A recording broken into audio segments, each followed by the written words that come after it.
নমস্কার বন্ধুরা, আশা করি সকলেই ভালো আছেন।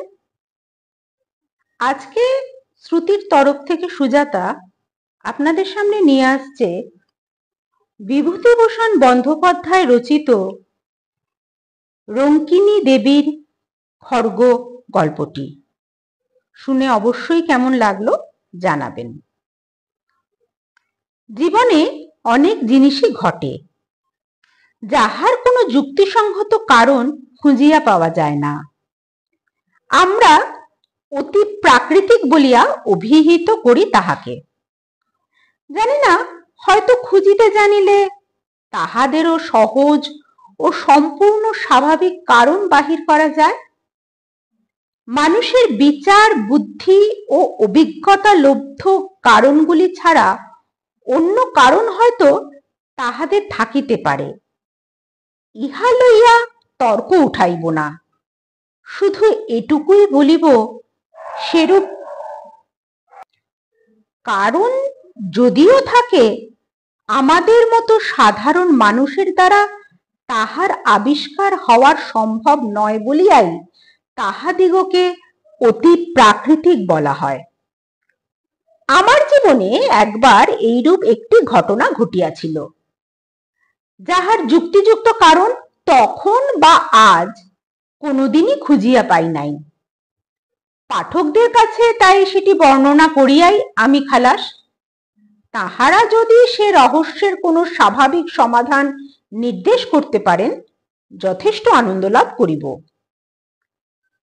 ঘটনাটা এইবার বলি। কয়েক বছর আগেকার কথা। মানভূম জেলার চেরো নামক গ্রামের মাইনর স্কুলে তখন মাস্টারি করি। প্রসঙ্গক্রমে বলিয়া রাখি, চেরো গ্রামের প্রাকৃতিক দৃশ্য এমনতর যে এখানে কিছুদিন বসবাস করিলে বাংলাদেশের একঘেয়ে সমতল ভূমির কোনো পল্লী আর চোখে ভালো লাগে না। একটি অনুচ্চ পাহাড়ের ঢালু সানুদেশ জুড়িয়া লম্বালম্বি ভাবে সারা গ্রামের বাড়িগুলি অবস্থিত। সর্বশেষ সারির বাড়িগুলির খিড়কি দরজা খুলিলেই দেখা যায় পাহাড়ের উপরিকার শাল, মহুয়া, কুরচি, বিল্লবৃক্ষের পাতলা জঙ্গল। একটা সুবৃহৎ বটগাছ ও তাহার তলায় বাঁধানো বেদি, ছোট বড় শিলাখণ্ড ও ভেলা কাঁটার ঝোপ।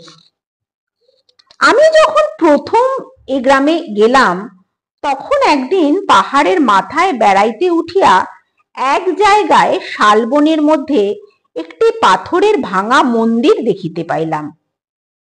সঙ্গে ছিল আমার দুই ওপরের ক্লাসের ছাত্র, তাহারা মানভূমবাসী বাঙালি। একটা কথা, চেরো গ্রামে বেশিরভাগ অধিবাসী আবার মাদ্রাজি, যদিও তাহারা বেশ ভালো বাংলা বলিতে পারে। অনেকের আচার ব্যবহারও অবলম্বন করিয়াছে বাঙালির মতনই। কি করিয়া মানভূম জেলার মধ্যিখানে এতগুলি মাদ্রাজি অধিবাসী আসিয়া বসবাস করিল, তাহার ইতিহাস আমি বলিতে পারিব না। মন্দিরটি কালো পাথরের এবং একটু অদ্ভুত ধরনের, অনেকটা যেন চাঁচড়া রাজবাড়ির দশমহাবিদ্যার মন্দিরের মতন ধরনটা। এই অঞ্চলে এইরূপ গঠনের মন্দির আমার চোখে পড়ে নাই। তাছাড়া সম্পূর্ণ মন্দিরটি পরিত্যক্ত ও বিগ্রহ শূন্য। দক্ষিণের দেওয়ালের পাথরের চাই কিয়দংশ অংশ ধসিয়া পড়িয়াছে। দরজা নাই, শুধু আছে পাথরের চৌকাঠ। মন্দিরের মধ্যে ও চারিপাশে বনতুলসীর ঘন জঙ্গল। সান্ধ্য আকাশের পটভূমিতে সেই পাথরের বিগ্রহহীন ভাঙা মন্দির আমার মনে কেমন এক অনুভূতি সঞ্চার করিল। আশ্চর্যের বিষয় অনুভূতিটা ভয়ের। ভাঙা মন্দির দেখিয়া মনে ভয় কেন হইল, এ কথা তারপর বাড়ি ফিরিয়া অবাক হইয়া ভাবিয়াছি। তবুও অগ্রসর হইয়া যাইতেছিলাম মন্দিরটা ভালো করিয়া দেখিতে। একজন ছাত্র বাধা দিয়া বলিল, যাবেন না স্যার ওদিকে। কেন? জায়গাটা ভালো না, সাপের ভয় আছে, সন্ধ্যাবেলা তো। তাছাড়া লোকে বলে অনেক রকম ভয়ভীত আছে, মানে অমঙ্গলের ভয়, কেউ ওদিকে যায় না। ওটা কি মন্দির? ওটা রঙ্কিনী দেবীর মন্দির স্যার, কিন্তু আমাদের গাঁয়ের বুড়ো লোকেরাও কোনো দিন এখানে পুজো হতে দেখেনি। মূর্তিও নেই বহুকাল।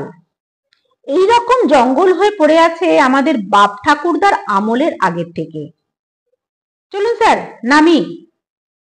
ছেলে দুটো যেন একটু বেশি তাড়াতাড়ি করিতে লাগিল নামিবার জন্য। রঙ্কিনী দেবী বা তাহার মন্দির সম্বন্ধে দু একজন বৃদ্ধ লোককে ইহার পর প্রশ্নও করিয়াছিলাম, কিন্তু আশ্চর্যের বিষয় তাহারা কথাটা এড়াইয়া যাইতে চায়। আমার মনে হইয়াছে রঙ্কিনী দেবী সংক্রান্ত কথাবার্তা বলিতে তাহারা ভয় পায়। আমিও আর সে বিষয়ে কাহাকে কিছু জিজ্ঞাসা করা ছাড়িয়া দিলাম। বছরখানেক কাটিয়া গেল। স্কুলে ছেলে কম, কাজকর্ম খুব হালকা। অবসর সময়ে এ গ্রামে ও গ্রামে বেড়াইয়া এই অঞ্চলের প্রাচীন পট, পুঁথি, ঘট ইত্যাদি সংগ্রহ করিতে লাগিলাম। এ বাতিক আমার অনেক দিন হইতেই আছে। নতুন জায়গায় আসিয়া বাতিকটা আরো বাড়িয়া গেল। চেরোগ্রাম হইতে মাইল 5-6 দূরে জয়চণ্ডী পাহাড়। এখানে খাড়া উঁচু একটা অদ্ভুত গঠনের পাহাড়ের মাথায় জয়চণ্ডী ঠাকুরের মন্দির আছে। পৌষ মাসে বড় মেলা বসে।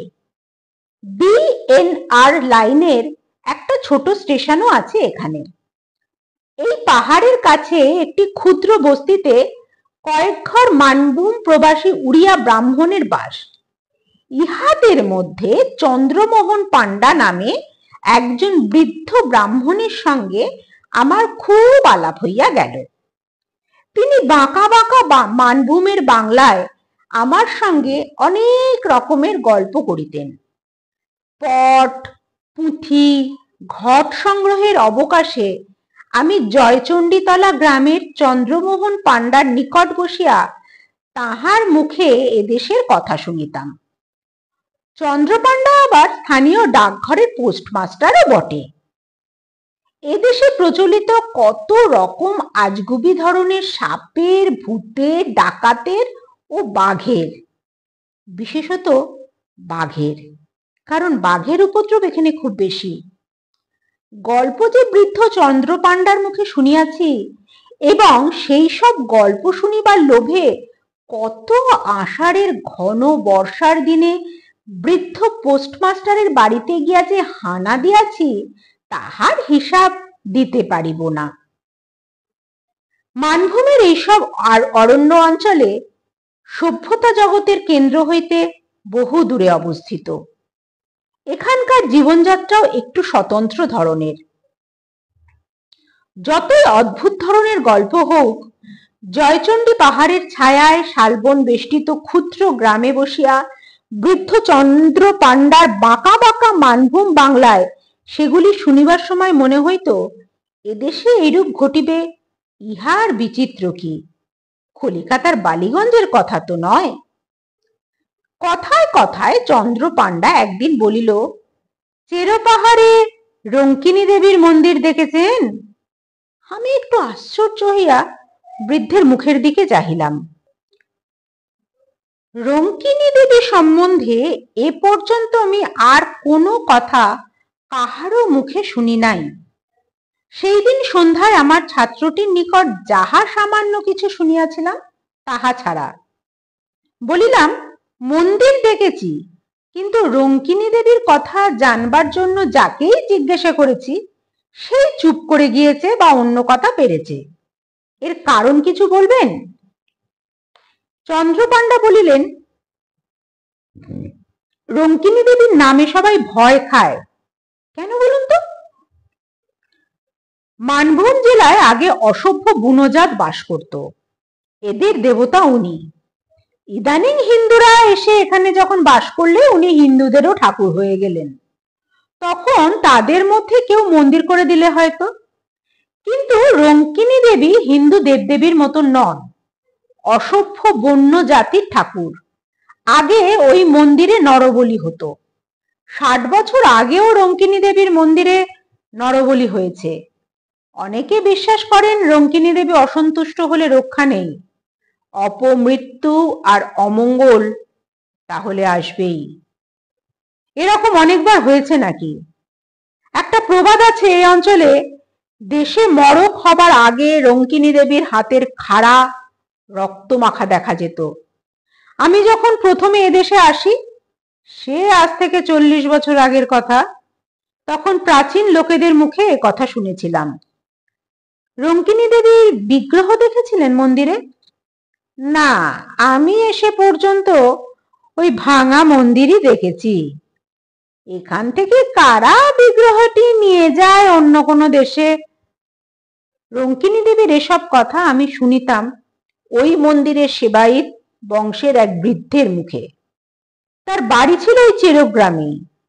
আমি প্রথম যখন এদেশে আসি তখন তার বাড়ি অনেকবার গিয়েছি।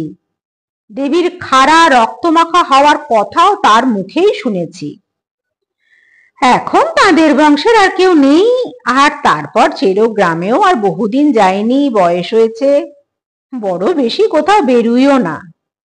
আচ্ছা, বিগ্রহের মূর্তিটি কি রকমের? শুনেছিলাম কালী মূর্তি। আগে নাকি হাতে সত্যিকারের নরমুণ্ড থাকতো অসভ্যদের আমলে। কত নরবলি হয়েছে তার লেখাজোখা নেই। এখনো মন্দিরের পেছনে জঙ্গলের মধ্যে একটা ডিবি আছে না, খুললে নরমুণ্ড বা কঙ্কাল পাওয়া যায়। সাধে এদেশের লোকেরা ভয় পায় শুনিয়া সন্ধ্যার পর জয়চণ্ডী তলা হইতে ফিরিবার পথে আমারই কেমন গা ছমছম করিতে লাগিল। আরো বছর দুই সুখে দুঃখে কাটিল। জায়গাটা আমার এত ভালো লাগিয়াছিল যে হয়তো সেখানে আরো অনেকদিন থাকিয়া যাইতাম। কিন্তু স্কুল লইয়া বাঙালিদের সঙ্গে মাদ্রাজিদের বিবাদ বাঁধিয়া গেল। মাদ্রাজিরা স্কুলের জন্য বেশি টাকা করে দিত।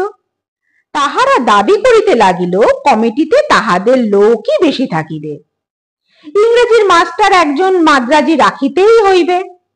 আমি ইংরেজি পড়াইতাম, মাঝে মাঝে আমার চাকুরি রাখাই দায় হইয়া উঠিল। এই সময় আমাদের দেশে একটি হাই স্কুল হইয়াছিল। পূর্বে একবার তাহারা আমাকে লইয়া যাইতে চাহিয়াছিল, ম্যালেরিয়ার ভয়ে যাইতে চাহি নাই। এখন বেগতিক বুঝিয়া দেশে চিঠি লিখিলাম, কিন্তু শেষ পর্যন্ত এসব কারণে চেরোগ্রামের মাস্টারই আমায় ছাড়িতে হয় নাই। কিসের জন্য ছাড়িলাম সে কথাই এবার বলিব। এই সময় একদিন চন্দ্রপাণ্ডা চেরোগ্রামে কি কার্য উপলক্ষে আসিলেন। আমি তাহাকে অনুরোধ করিলাম আমার বাসায় একটু চা খাইতে হইবে। তাহার গরুর গাড়ি সমেত তাহাকে গ্রেফতার করিয়া বাসা বাড়িতে আনিলাম। বৃদ্ধ ইতিপূর্বে কখনো আমার বাসায় আসেন নাই। বাড়িতে ঢুকিয়া চারিদিকে চাহিয়া বিস্ময়ের সুরে বলিলেন, এই বাড়িতে থাকেন আপনি? বলিলাম, আগে হ্যাঁ, ছোট গা, বাড়ি তো পাওয়া যায় না। আগে স্কুলের একটা ঘরে থাকতাম, বছর খানেক হলো স্কুলের সেক্রেটারি রঘুনাথন এটা ঠিক করে দিয়েছেন। পুরনো আমলের পাথরের গাঁথুনির বাড়ি, বেশ বড় বড় 3টি কামরা, একদিকে একটা সরু যাতায়াতের বারান্দা। জবরদস্ত গরম, যেন খিলজিদের আমলের দুর্গ কি জেলখানা। হাজার ভূমিকম্পেও এই বাড়ির এক চুনবালিও খসাইতে পারিবে না। বৃদ্ধ বসিয়া আবার বাড়িটার চারিদিকে চাহিয়া চাহিয়া দেখিতে লাগিল। ভাবিলাম বাড়িটার গড়ন তাহার ভালো লাগিয়াছে। বলিলাম, সেকালের গড়ন তো, খুব টনকো, আগাগোড়া পাথরের। চন্দ্রপাণ্ডা বলিলেন, না, সেজন্য নয়। আমি এই বাড়িতে প্রায় 30 বছর আগে যথেষ্ট যাতায়াত করতাম। এই বাড়ি হলো রঙ্কিনী দেবীর সেবায়িত্বের বংশের। ওদের বংশে এখন আর কেউ নেই। আপনি যে এ বাড়িতে আছেন তা জানতাম না। তা বেশ বেশ, অনেকদিন পর বাড়িটাতে ঢুকলাম কিনা, আমার বড় অদ্ভুত লাগছে। তখন বয়স ছিল 30 আর এখন প্রায় 60। তারপর অন্যান্য কথা আসিয়া পড়িল।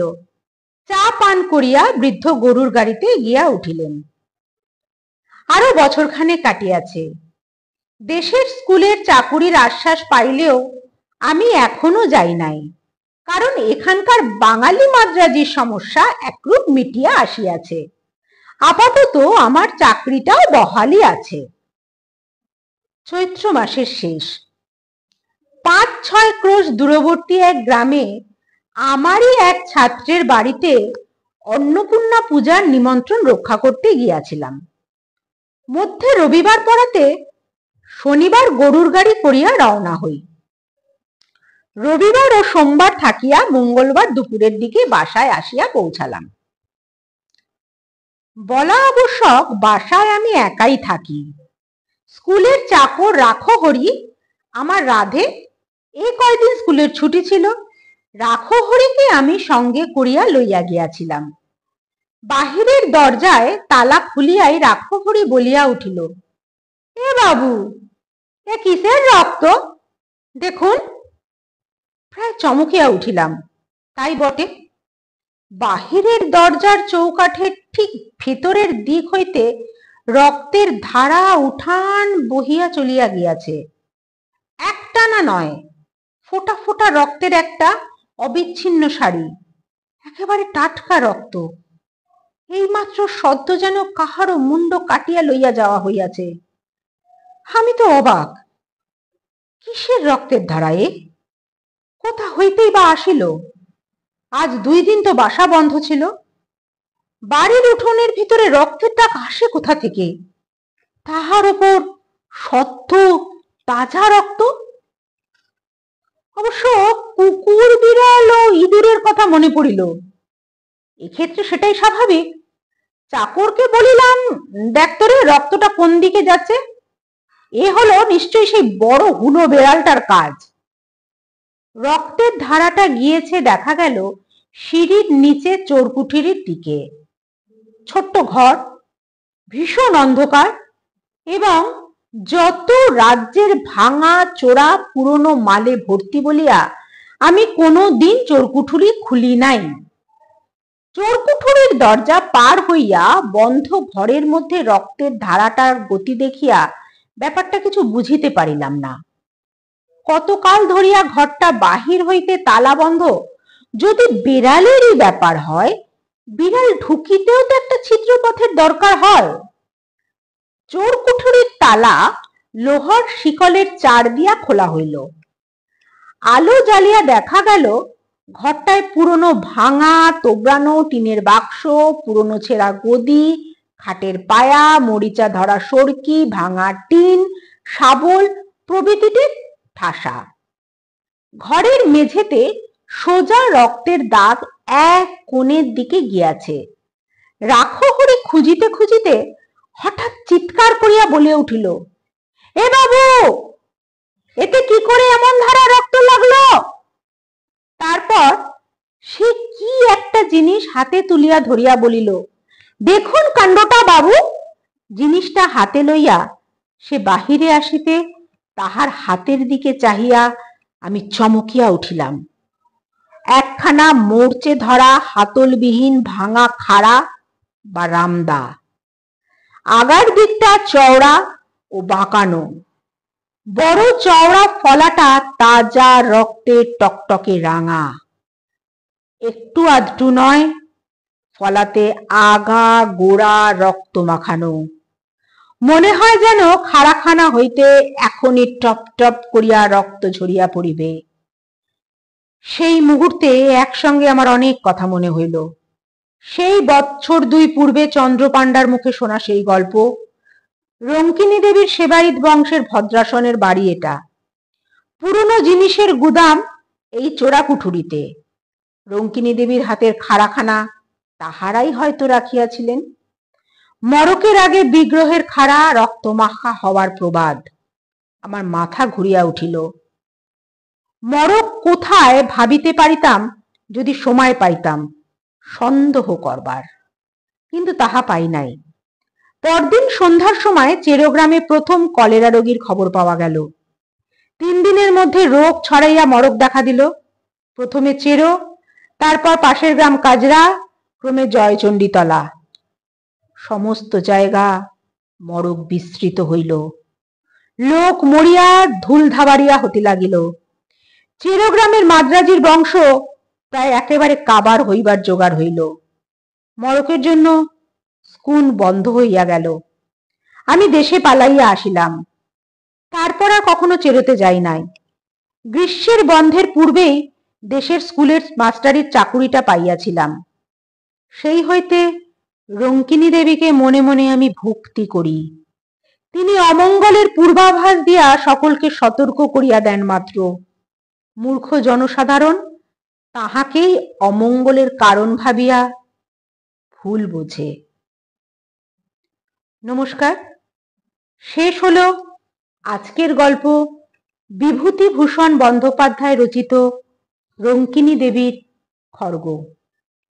দেখা হচ্ছে আবার আগামী গল্পে।